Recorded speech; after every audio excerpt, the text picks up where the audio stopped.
On the overplay, Jordan knocks it down. That's a three-pointer.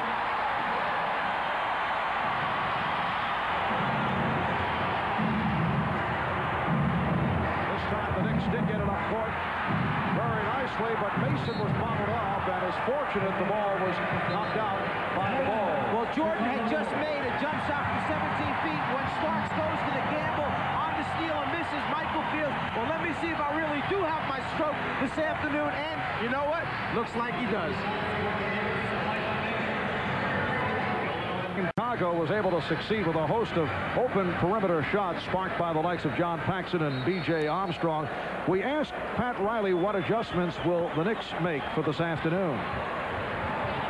The ball movement and our overall ball pressure, which is the key to our defense, is the key. If their ball movement beats our ball pressure, then they're going to get all the shots they want. And it has nothing to do with what they're executing. It has to do with, you love this phrase, big muscle activity. Excellent. Yes, one of Pat's better phrases, I think. And he's coined a few. Off the steal, Scottie Pippen tried to set it up and then pitched it out. Here's Jordan for three. Cartwright gets to it. Game is tied at 11. 6:40 remaining first quarter. Horace Grant too strong. Grant with the rebound and pops it out. Pippen going to the left hand. He tried to dump it off. And a foul call on Chicago. Offensive foul on Pippen. We mentioned that New York was going to pay special attention to Scottie Pippen. He was 10 for 12 from the floor in Game 3. He's 0 for 3 this afternoon. And there, going down the lane, picks up an offensive foul, trying to dish it off to Horace Grant.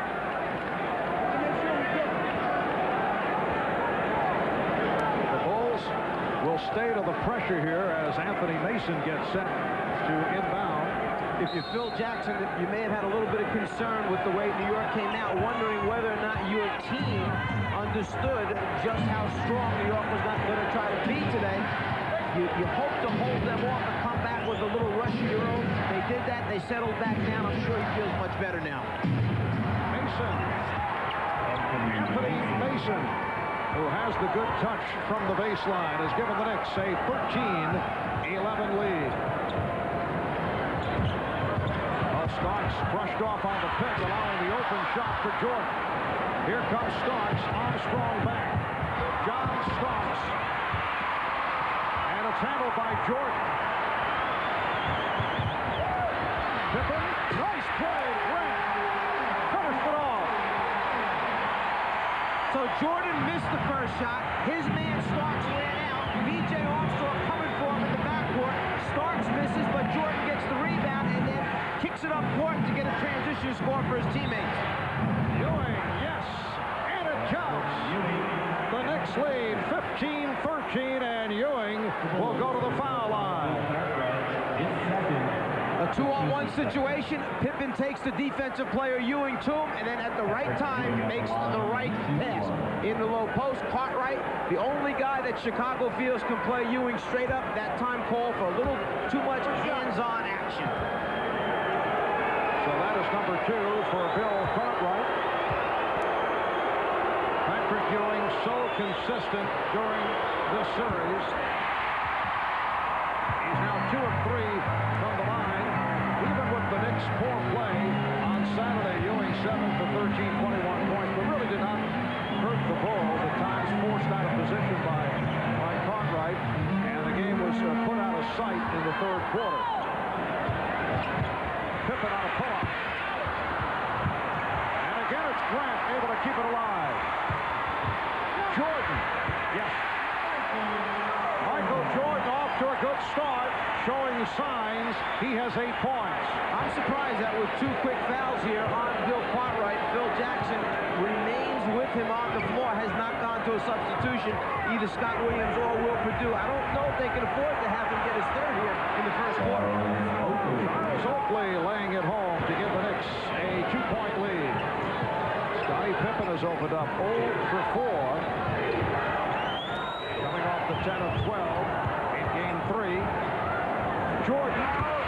Well, that wasn't a good shot, but he feels it. And also, I think he felt he was going to get a whistle that time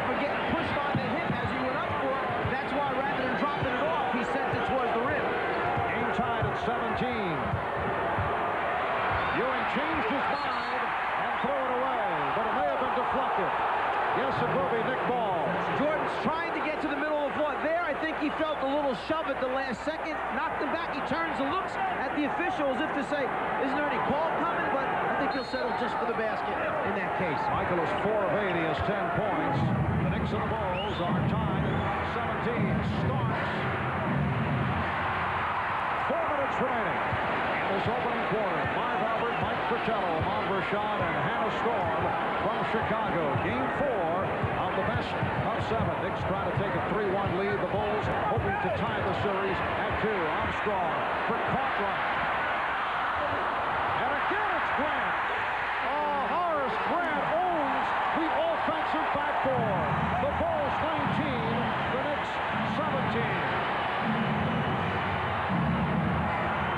Mason given the room. Oakley missed the tip. Oakley hit the deck. Bulls leading for the first time this afternoon. Jordan. The Bulls by 4. 21-17. You mentioned that Horace Grant owns the offensive backboards. He has 3 offensive rebounds already here in the first quarter. He only had 3 combined for the first 3 games.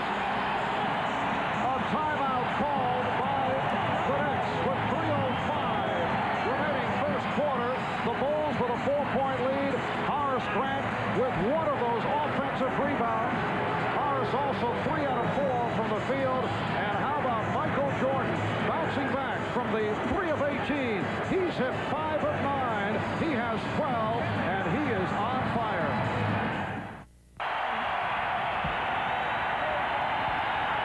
Welcome back to Chicago Stadium. The Knicks' Anthony Mason came into this game with a slight groin pull and seems to have aggravated it on this play. We'll keep you updated on his status throughout the game. Marv?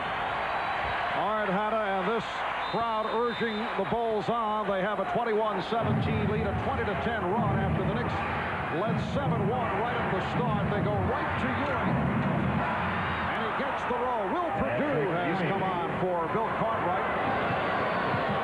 Cartwright sitting down after picking up his second foul. Here is Jordan, and rebounded by Oakley. Michael Jordan now 5 of 10. He's the high man with 12 points. Starks. Well, John Starks never gets discouraged by missing 2, 3, 4 shots in a row. He has enough confidence to feel that he will shoot his way back into it. Starks with 7 points.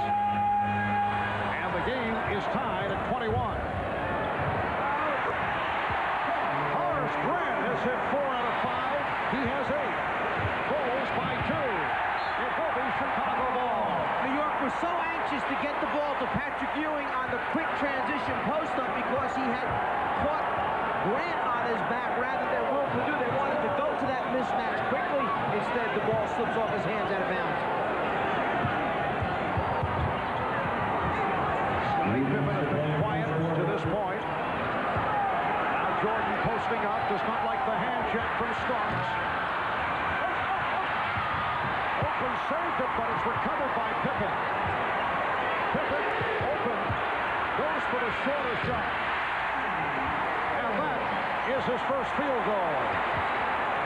New York realizes that, rather, Chicago realizes that New York is going to run hard at every shot attempt. They're doing a good job of showing the ball, putting it on the floor, as the pressure from Chicago's defense produces another turnover. That was a panic pass thrown by Doc Rivers, who has had trouble handling the pressure defense. If you pick up your dribble too soon and your people are not in the proper positions, you're going to have a problem when you turn your back against Chicago. That's bad news. The Knicks turning their back on that lead pass, although it did not connect. Here's Starks for 3. Yes! John Starks has 10 points. So as we come up on 1 minute remaining in this first quarter, the Bulls 25, the Knicks 24. New York got off to a quick start. Chicago made its run and got back into the game. But for Pat Riley right now in New York, I think they're happy with the fact that you did not allow the Bulls to come out here with a lot of energy, get the crowd into that crazed mode that they were in last game.